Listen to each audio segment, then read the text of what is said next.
They are images that inspire, educate, and sometimes just make us say, wow. Yeah. Over the years, NASA has given us spectacular photos and renderings that reveal a colorful and mysterious universe. No doubt. And now Chris Martinez is introducing us to two of the artists behind some of the most iconic space art in the galaxy. In a small, bright office, working side by side, Let's see. Robert Hurt and Tim Pyle bring the universe to life. What we're doing does have real science underlying it. Robert is an astrophysicist turned artist. Tim, once a Hollywood animator, is now a planet illustrator.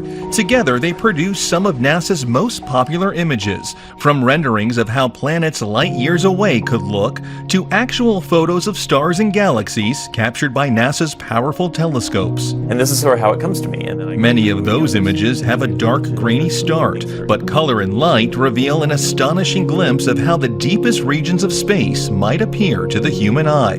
What I'm trying to do is show people sort of the broader colors that the universe has to offer. It's a delicate blend of imagination and data. The artists meet with NASA scientists over many drafts to ensure a planet or galaxy's look lines up with the research to make each one as accurate as possible. I love the challenge. It's kind of like a puzzle to me of trying to create something that looks really cool within the restrictions that were given by the scientists. It can take days, even weeks, to produce just a single image. The dazzling final results, enough to keep us all dreaming of the final frontier for years to come. The artists also say they have to be especially careful when it comes to illustrations of other planets to avoid colors many of us would associate with Earth, like blue for water. Last week, scientists at NASA released this. The shot is compiled from data from NASA's VEERS instrument, which orbits the Earth about every 100 minutes, taking measurements of light coming off the planet. That can be translated into ribbons of imagery like this, and then into one of these. It began with a shot taken by the Apollo 8 crew in 1968. In 1972, we saw our home in a new way. Apollo 17 astronauts snapped this picture. Actually, they snapped a lot of pictures.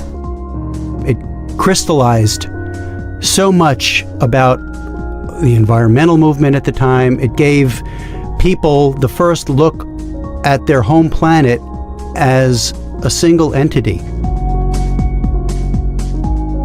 In 1990, Carl Sagan made this Voyager image famous, his pale blue dot. Here he is on Science Friday talking about it. I thought, that's us, a mote of dust in a sunbeam. Then in 2002, Blue Marble 2.0. NASA's Rob Simon made this. And it had wide appeal too. For example, it ended up as the default background on the iPhone. I didn't even know until I bought an iPhone and turned it on and kind of did a little happy dance.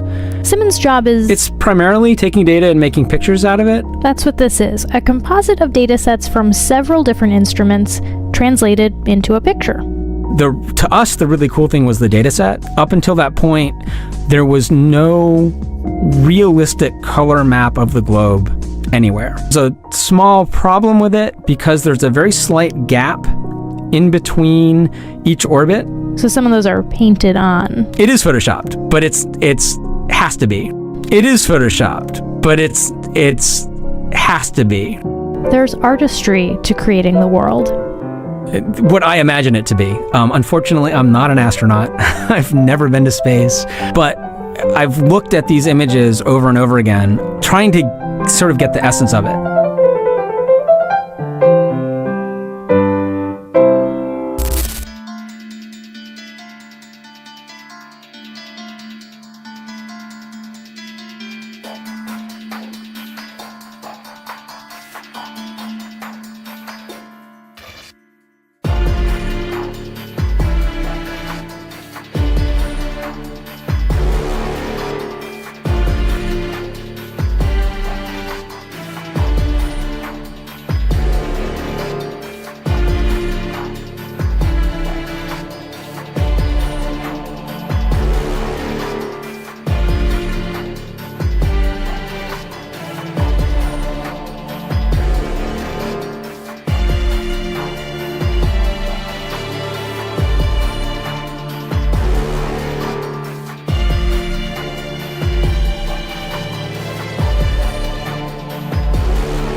The biggest conspiracy theory that freaks everybody out is flat Earth.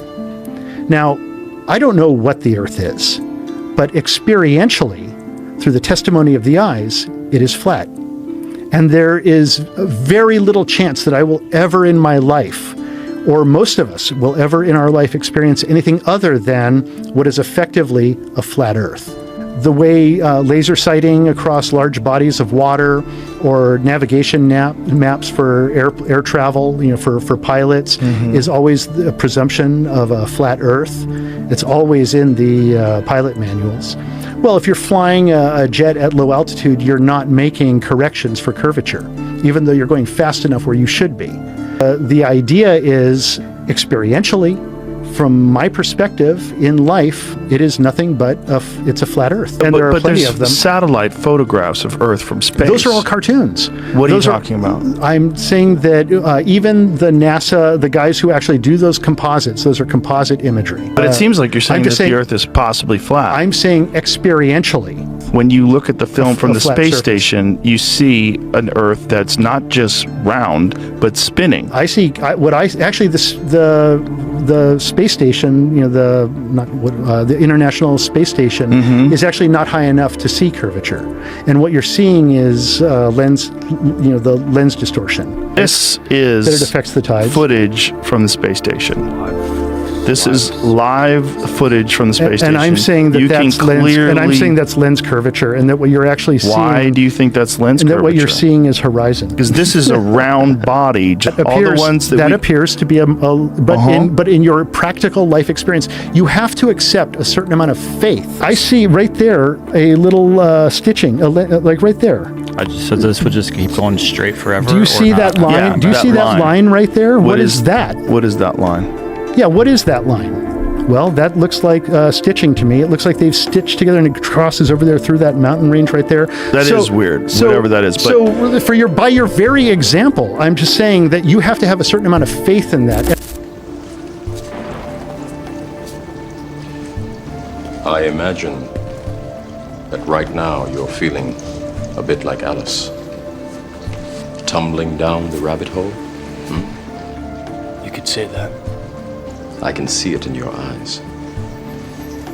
You have the look of a man who accepts what he sees because he is expecting to wake up. Ironically, this is not far from the truth. Do you believe in fate, Neo?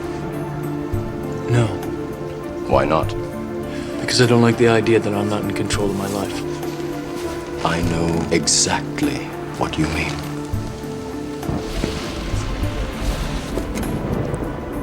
Let me tell you why you're here.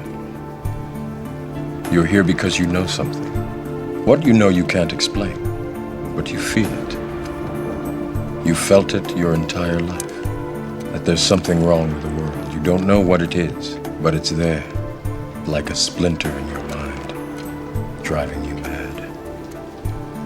It is this feeling that has brought you to me. Do you know what I'm talking about? Matrix. Do you want to know what it is? The Matrix is everywhere. It is all around us. Even now, in this very room. You can see it when you look out your window or when you turn on your television. You can feel it when you go to work, when you go to church, when you pay your taxes. It is the world that has been pulled over your eyes to blind you from the truth. What truth? That you are a slave, Neo. Like everyone else, you were born into bondage, born into a prison that you cannot smell or taste or touch. A prison for your mind.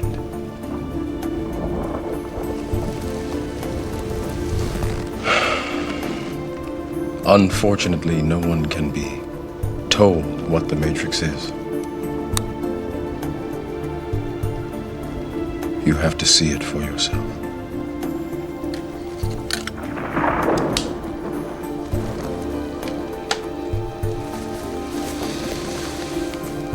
This is your last chance. After this, there is no turning back. You take the blue pill, the story ends.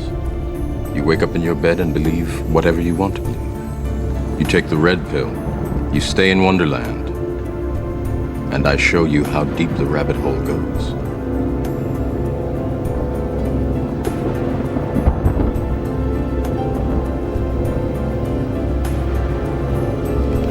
Remember, all I'm offering is the truth, nothing more.